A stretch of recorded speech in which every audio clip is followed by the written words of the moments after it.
ఈరోజు ఇందల్వాయి మండలంలోని వెంగల్పాడ్ గ్రామ శివారు ప్రాంతంలో కేకే తాండా పరిధిలో అక్రమంగా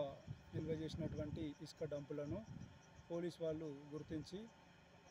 వాళ్ళు సమాచారం ఇవ్వడంతో ఇసుక డంపుల వద్దకు రెవెన్యూ సిబ్బంది మేము మా కాందార్లతో పాటు వచ్చి ఇక్కడ ఇసుక డంపులను సీజ్ చేసి కాపలిగా వీఆర్ఏలను ఉంచడం జరిగింది.